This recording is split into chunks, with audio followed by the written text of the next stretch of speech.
રાજકોટ નાગરિક સહકારી બેંકમાં ભાણેજ સામે મામાએ માર્યું મેદાન, ભાજપ સમર્થન સહકાર પેનલની એકતરફી જીત।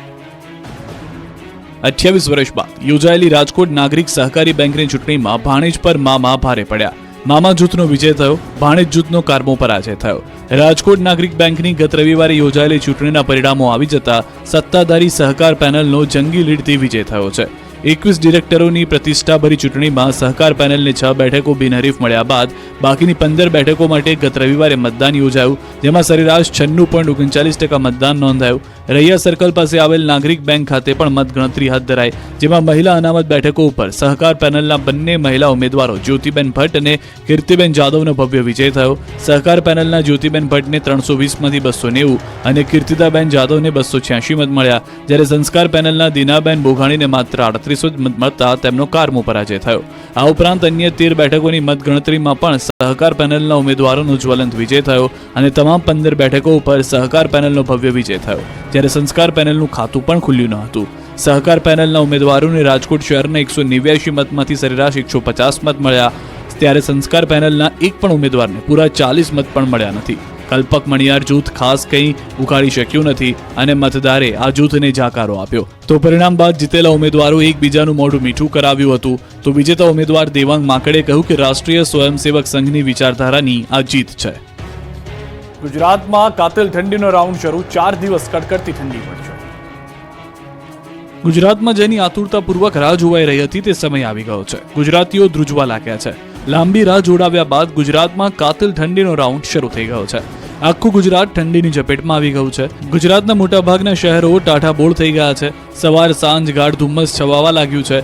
રાજ્યમાં ઠંડીનો ચમકારો વધતા લોકો ગરમ કપડાં પહેરવા જોવા મળી રહ્યા છે। હજુ 4 દિવસ સુધી કડકડતી ઠંડી પડશે। હવામાન વિભાગે આગાહી કરી છે કે સરેરાશ તાપમાનમાં 2 થી 3 ડિગ્રીનો ઘટાડો નોંધાયો છે। હજુ 3 થી 4 દિવસ સુધી તાપમાન યથાવત રહેશે। ઉત્તર ભારતના પહાડી વિસ્તારોમાં થઈ રહેલી હિમવર્ષાની અસર ગુજરાત પર પડી રહી છે, જેના કારણે આગળના દિવસોમાં રાજ્યમાં પણ ઠંડો પવન ફૂંકાવા લાગશે અને આગામી દિવસોમાં કડકડતી ઠંડી પડશે। 9 શહેરોમાં લઘુત્તમ તાપમાન 20 ડિગ્રીથી ઓછું નોંધાયું છે। આ સિવાય નલિયામાં સૌથી ઓછું 15.8 ડિગ્રી તાપમાન નોંધાયું। ડિસેમ્બરમાં હાડ થીજોતી ઠંડી પડશે। તો અંબાલાલ પટેલે આગાહી કરી છે કે 23, 24, 25 નવેમ્બર મજબૂત પશ્ચિમી વિક્ષેપ આવવાની શક્યતા છે। પશ્ચિમી વિક્ષેપના કારણે ન્યૂનતમ મહત્તમ તાપમાન ઘટવાની શક્યતા છે, એટલે કે ઠંડીની સાથે માવઠું થવાની પણ મોટી આગાહી કરી છે। નવેમ્બર ડિસેમ્બરમાં માવઠું થઈ શકે છે, સાથે બંગાળના ઉપસાગરમાં ચક્રવાત સર્જાવાને કારણે માર્ચ એપ્રિલમાં પણ માવઠાની શક્યતા છે। ડુંગળીના ઘટશે ભાવ, ગોંડલ યાર્ડ 1.5 લાખ ડુંગળીની આવકથી છલકાયું।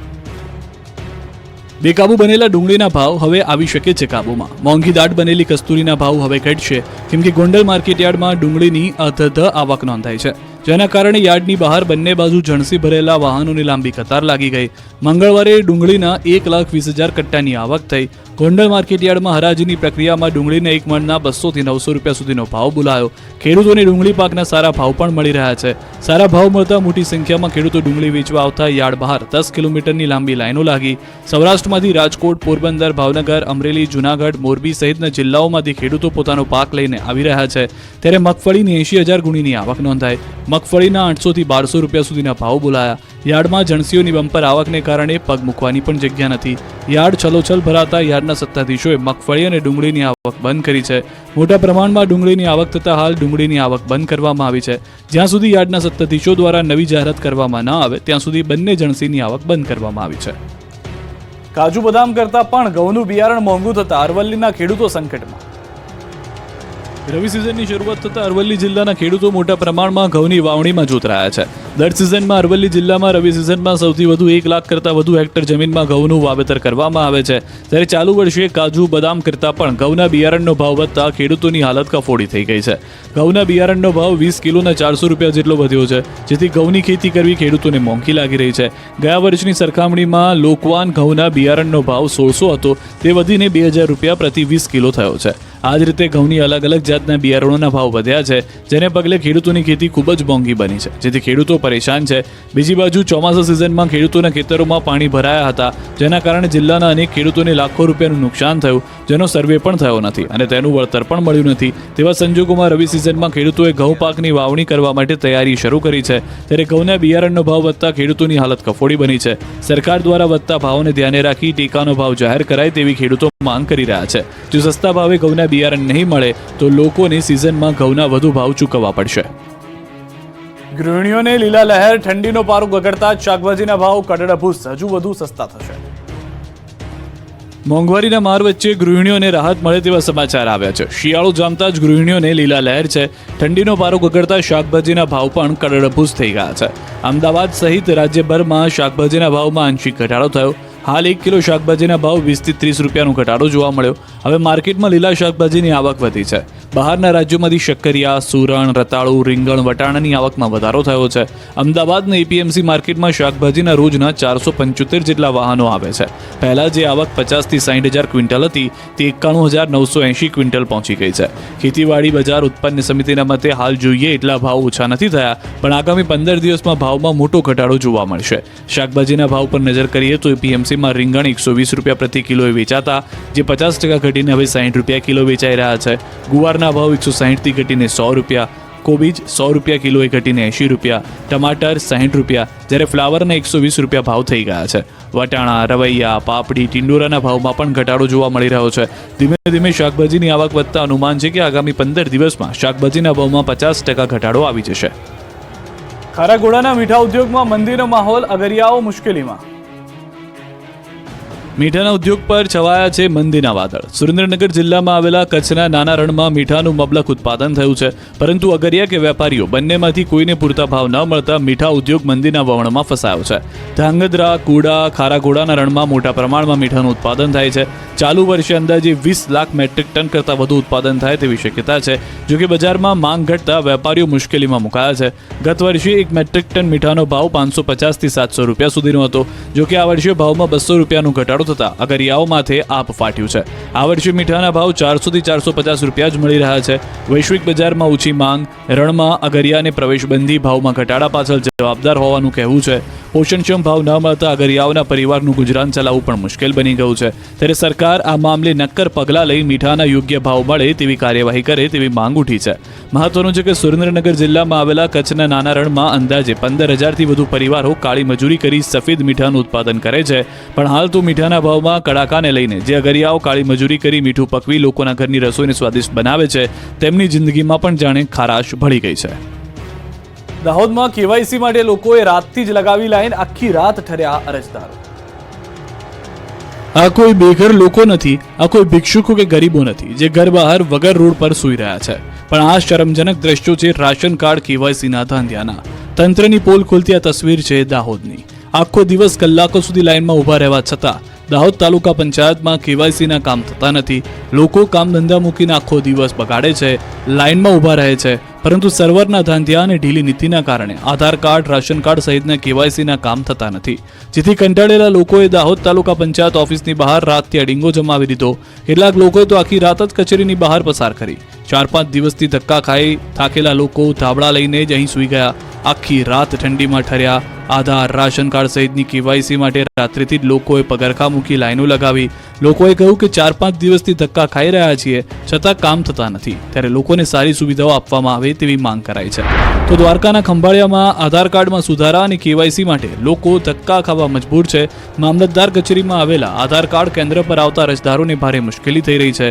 3 દિવસ ધક્કા ખાવા છતાં વારો ન આવતા હોવાનો અરજદારોનો આક્ષેપ છે.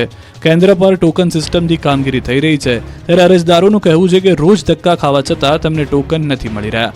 આધાર કાર્ડમાં કેવાયસી અને અન્ય સુધારાઓ ન થઈ શકતા અરજદારો અગત્યના લાભથી વંચિત રહેતા હોવાનો આક્ષેપ છે. તો કેટલાક લોકોના અન્ય કામ પણ અટકી પડ્યા છે. ત્યારે આધાર કેન્દ્ર પર કામગીરી ઝડપી અને સરળ થાય તેવી અરજદારોની માંગ છે. વલસાડમાં એમ્બ્યુલન્સનો દુરુપયોગ, એમ્બ્યુલન્સમાં દર્દીઓની નહીં સામાનની હેરાફેરી. જ્યારે કોઈ વ્યક્તિ બીમાર હોય કે પછી તેને તાત્કાલિક સારવારની જરૂર હોય ત્યારે એમ્બ્યુલન્સનો ઉપયોગ થતો હોય. એમ્બ્યુલન્સમાં દર્દીઓની હેરાફેરી થતી હોય, પરંતુ વલસાડ જિલ્લામાં એમ્બ્યુલન્સનો ઉપયોગ કંઈક અલગ જ રીતે થઈ રહ્યો છે. અહીં એમ્બ્યુલન્સનો ઉપયોગ દર્દીઓને લાવવા લઈ જવા નહીં, પરંતુ લાઇટ અને થાંભલા રિપેર કરવા અને અન્ય પરચુરણ કામ માટે થઈ રહ્યો છે. હાઈવે પર લાઇટ બગડી જતા એજન્સી દ્વારા લાઇટ રિપેર કરવા માટેનો સામાન એમ્બ્યુલન્સમાં લાવવો પડ્યો હતો. આ ઘટનાનો વિડીયો એક જાગૃત નાગરિક દ્વારા ઉતારવામાં આવ્યો હતો. આ વિડીયો સામે આવ્યા બાદ એજન્સી દ્વારા એમ્બ્યુલન્સને થઈ રહેલા દુરુપયોગનો મુદ્દો ચર્ચાનું કેન્દ્ર બન્યો છે. પાલીતાણાની ખારો નદી બની પ્રદૂષિત, નદીમાં ગટરના પાણીનો નિકાલ કરતા રોષ. પવિત્ર નગરી પાલિતાણા અસ્વચ્છ પાણીના કારણે દૂષિત થઈ છે. પાલિકાના શાસકોની અનાવડતના કારણે એક સમયે બિલકુલ સ્વચ્છ ખારો નદી નગરપાલિકાના પાપે દૂષિત પાણીથી ખદબદી રહી છે. અહીં 24 કલાક દૂષિત પાણી ઠલવાતા આસપાસના 1 લાખથી વધુ રહીશો પર રોગચાળાનો ખતરો ઊભો થયો છે, જે કારણે પાલિતાણાની પવિત્ર ગણાતી નદી પર જોખમ ઊભું થયું છે. ખુલ્લેઆમ 24 કલાક ડ્રેનેજની પાઇપનું પાણી નદીમાં ઠલાવતા નદીનું સ્વચ્છ પાણી ગંદુ બની ગયું છે. ટ્રીટમેન્ટ વગર જ ગંદુ પાણી છોડવામાં આવતા માથું ફાડી નાખે તેવી દુર્ગંધ વચ્ચે લોકો જીવી રહ્યા છે. એટલું જ નહીં, ખારો નદીમાં ડ્રેનેજનું પાણી ઉમેરતા ખેતીમાં પણ ગંભીર જોખમ ઊભું થયું છે. ગામના હેન્ડપંપમાં પણ દૂષિત પાણી આવે છે. નદીમાં ભળતું દૂષિત પાણી આજુબાજુના રહેણાંક વિસ્તારોના તળાવો અને પાણીના સ્ત્રોતો સુધી પહોંચી ગયું છે, જેથી લોકોના આરોગ્ય પર ગંભીર અસર થઈ રહી છે. શહેર કોંગ્રેસના પ્રમુખે આરોપ લગાવતા કહ્યું કે અનેક રજૂઆત છતાં હજુ કોઈ નિરાકરણ કરવામાં આવ્યું નથી. તો આ તરફ નગરપાલિકાના ઉપપ્રમુખ તો ભર ઊંઘમાં છે, જેને વિષયની પણ જાણ સુદ્ધા નથી, પરંતુ આ દ્રશ્યો પૂરતા છે તેમની આંખો ખોલવા માટે. આહવા તાલુકાના 9માંથી 6 કોઝવે થઈ રહ્યા છે પડું. ડાંગ જિલ્લામાં વિકાસ ખાડે ગયો છે, તો તમે આહવા તાલુકામાં રહેતા હો તો કોઝવે પરથી નીકળતા પહેલા સાવધાન રહેજો, કેમ કે આહવામાં 9માંથી 6 કોઝવે પડું થઈ રહ્યા છે. ડાંગ જિલ્લાના આહવા તાલુકામાં કોઝવે જર્જરિત હાલતમાં જોવા મળી રહ્યા છે. બોરખલીથી પાંડવા ગામ સુધીના રસ્તા પર આવતા કોઝવે ઘણા સમયથી જર્જરિત હાલતમાં છે. કુલ 9માંથી 6 કોઝવે જર્જરિત હાલતમાં છે, જેને કારણે વાહન ચાલકોને ભારે હાલાકીનો સામનો કરવો પડી રહ્યો છે. કોઝવેના સળિયા બહાર દેખાઈ રહ્યા છે. લોકોમાં અકસ્માતનો ભય ફેલાયો છે. સ્થાનિકોએ વહેલી તકે કોઝવેનું સમારકામ કરવા તંત્ર પાસે માંગ કરી છે. આ અંગે અનેકવાર રજૂઆત કરી છે, છતાં પણ તંત્ર જાણે કોઈ મોટી દુર્ઘટના સર્જાય તેની રાહ જોઈ રહ્યું હોય તેવું લાગે છે. વડોદરામાં તપન પરમાર હત્યા કેસ બાદ કોર્પોરેશન તંત્ર જાગ્યું અને કડક કાર્યવાહી કરી. બીએમસીએ પોલીસને સાથે રાખીને દબાણ દૂર કર્યા. નાગરવાડામાં પોલીસ અને કોર્પોરેશનની મોટી કાર્યવાહી. કોર્પોરેશને સંવેદનશીલ વિસ્તારમાં પહોંચી લારી ગલ્લાના દબાણો હટાવ્યા. કોર્પોરેશને અનેક લારી ગલ્લા જપ્ત કર્યા. ડીસીપી કક્ષાના અધિકારીઓ બંદોબસ્તમાં હાજર રહ્યા. તપન પરમારના મોત બાદ મોડે કોર્પોરેશન જાગતા ઉઠ્યા છે અનેક સવાલ. કોર્પોરેશનની કાર્યવાહીથી લોકોના ટોળા પણ ભેગા થઈ ગયા હતા, પરંતુ જેટલા પણ વિસ્તારની અંદર ગેરબંધારણીય મકાનો હતા કે જે દુકાનો હતી, લારીઓ હતી, તે તમામ વસ્તુઓ ઉપાડી લેવામાં આવી છે. તપન હત્યા કેસ બાદ કોર્પોરેશનની આ કાર્યવાહી જોવા મળી રહી છે. વેરાવળમાં દબાણકર્તાઓની ખેર નથી, ફરી શરૂ થયું દાદાનું બુલડોઝર. વેરાવળમાં દબાણકર્તાઓ પર ફરી બુલડોઝરવાળી કરવામાં આવી છે. ગીર સોમનાથ જિલ્લાના ગેરકાયદે દબાણો પર દાદાનું બુલડોઝર ફરી વળ્યું છે. વેરાવળના બંદર રોડ પર મેરીટાઈમ બોર્ડની જગ્યામાં કરવામાં આવેલા દબાણો પર બુલડોઝર ફેરવવામાં આવ્યું હતું. આ જગ્યાએ કેટલાક લોકો દ્વારા દુકાન સહિતના બાંધકામો કરી દેવાયા, જેને લઈને તંત્ર એક્શનમાં આવ્યું અને મેરીટાઈમ બોર્ડની ઓફિસથી બંદર ગેટ સુધીની જગ્યાઓમાં બુલડોઝર ફેરવીને દબાણો દૂર કરવાનું અભિયાન હાથ ધર્યું. આ અભિયાન માટે 5 જેસીબી અને 20 ટ્રેક્ટર સહિતના સાધનોને કામે લગાવવામાં આવ્યા. સાથે જ અંદાજે 80 જેટલા લોકો પણ આ અભિયાનમાં જોડાયા છે અને તે 2 દિવસ સુધી ચાલશે. આ પહેલા પણ સોમનાથના ઇતિહાસમાં સૌથી મોટા ડિમોલિશનની કામગીરી હાથ ધરાઈ હતી. શંખ સર્કલથી ત્રિવેણી ઘાટ સુધી નાના લારી ગલ્લા રોડ પરના દબાણો દૂર કર્યા છે. વેરાવળમાં 150થી વધુ દબાણો દૂર કરાયા છે. ડિમોલિશનની કામગીરીમાં 36 જેસીબી મશીન અને 70 ટ્રેક્ટર ટ્રોલી કામે લાગ્યા હતા. લગભગ 1500 પોલીસ કર્મચારીઓની હાજરીમાં દબાણ હટાવાયું. પાટણમાં મેડિકલ કોલેજના છાત્રના મોતથી ધાંગધ્રાના જેસડા ગામમાં શોકનો માહોલ, તો આરોપીઓના રિમાન્ડ પણ મંજૂર. પાટણની ધારપુર મેડિકલ કોલેજમાં આશાસ્પદ પુત્રના મોતને લઈ પરિવારજનો પર આભ તૂટી પડ્યું. અનિલના મોત બાદ પરિવારે એકનો એક પુત્ર ગુમાવ્યો. મૃતકના પરિવારમાં અનિલ સૌથી નાનો હતો અને તેને 2 મોટી બહેન છે. એક બહેનના ફેબ્રુઆરીમાં લગ્ન છે. માતા પિતાએ કાળી મજૂરી કરીને દીકરો ડોક્ટર બને તે માટે 6 લાખ રૂપિયા ભર્યા, પણ કુદરતને કંઈ બીજું મંજૂર હોય તેમ મેથાણીયા પરિવારના એકના એક દીકરાનું અકાળે મોત થતાં પરિવારજનોમાં હૈયાફાટ રુદનથી સમગ્ર જેસડા ગામમાં શોકનો માહોલ જોવા મળી રહ્યો છે. મૃતકના મમ્મી, પપ્પા અને બંને બહેનો આઘાતમાં છે અને અર્ધબેભાન હાલતમાં છે. કોણ કોને સથિયારો આપે તેવો માહોલ છે. સ્વજનો પણ દુઃખની ઘડીમાં સથિયારો દેવા આવી રહ્યા છે. પરિવાર વર્ષે ₹12 લાખ લેખે એક સેમેસ્ટરની 6 લાખ રૂપિયાની ફી પણ ભરી ચૂક્યો હતો, પરંતુ સિનિયરના રેગિંગે એક જ મહિનામાં જેસડા ગામને શોકાતુર કરી દીધું. અનિલના પિતા ખેતમજૂરી સાથે જોડાયેલા છે. મૃતકના ભાઈએ જણાવ્યું કે 2 ગામ વચ્ચે અનિલ પ્રથમ યુવાન હતો, જે MBBSના એડમિશન લઈ ડોક્ટર બનવા જઈ રહ્યો હતો. ધારપુરની મેડિકલ કોલેજમાં 1 મહિના પહેલા જ MBBSમાં પ્રવેશ મેળવ્યો હતો. મૃતકના ભાઈએ માંગ કરી કે રેગિંગ કરનાર 15 વિદ્યાર્થીઓના એડમિશન રદ કરવામાં આવે. જેનું માઇન્ડ ક્રિમિનલ હોય તે આગળ જઈને પણ ક્રાઇમ કરશે. આજે રેગિંગ કર્યું, ભવિષ્યમાં મોટો ક્રિમિનલ બનશે. યુવાનના મોત મામલે જવાબદારો સામે કડક કાર્યવાહી કરવાની પણ પરિવારજનોએ માંગ કરી છે. રાજકોટ મહાનગરપાલિકાની સામાન્ય સભા તોફાની બની. વિપક્ષે મચાવ્યો હોબાળો, પોલીસે કરી ટીંગાટોળી. રાજકોટ મહાનગરપાલિકાના સ્થાપના દિવસે આજે જનરલ બોર્ડ મળ્યું હતું, જેમાં શાસક તેમજ વિપક્ષના કોર્પોરેટરોને સઘન ચેકિંગ કર્યા બાદ પ્રવેશ આપવામાં આવ્યો. પ્રથમ પ્રશ્ન ભાજપના કોર્પોરેટરનો હતો, જેમાં અડધો કલાક જેટલો સમય વીતી જતા વિપક્ષના નેતા વશરામ સાગઠિયાએ પોતાના રોગચાળાના પ્રશ્નનો જવાબ દેવા હોબાળો કર્યો. જે દરમિયાન શાસક પક્ષના કોર્પોરેટરો દ્વારા તેમને રોકવાનો પ્રયાસ કરવામાં આવતા શાબ્દિક યુદ્ધ જોવા મળ્યું. વિપક્ષ નેતા વશરામ સાગઠિયાએ રોગચાળાનો અને ડેન્ગ્યુના કારણે થતા મોતનો પ્રશ્ન ઉઠાવ્યો, જેને લઈ સભા તોફાની બની ગઈ હતી. પોલીસ અને નેતાઓ વચ્ચે ચકમક થઈ ગઈ હતી. પોલીસે ટીંગાટોળી કરી હતી. વશરામ સાગઠિયાને બહાર કાઢી મૂકવામાં આવ્યા હતા. વિપક્ષ નેતા સાગઠિયાએ કહ્યું હતું કે આતંકવાદી હોય તેમ ચેકિંગ કર્યું અને મારો પ્રશ્ન સાંભળ્યા પહેલા મને માર્શલ મારફત બહાર કાઢી મુકાયો. તો સ્ટેન્ડિંગ ચેરમેન બોલ્યા કે સાગઠિયા મીડિયા સમક્ષ ફોટા પડાવવામાં આવે છે. મનપા કમિશનર ગેરહાજર હોવાથી ડેપ્યુટી કમિશનર સ્વપ્નિલ ખરે દ્વારા બોર્ડમાં જવાબ અપાયા હતા. આમ પ્રજાના પ્રશ્નોની ચર્ચાને બદલે આજે પણ જનરલ બોર્ડ દરમિયાન માત્ર હોબાળો જ જોવા મળ્યો હતો. સુરતમાં પડતર મુદ્દાને લઈને ઘમાસાણ. સુધરાઈ સ્ટાફ મંડળે થાળી વેલણ વગાડી કર્યો વિરોધ.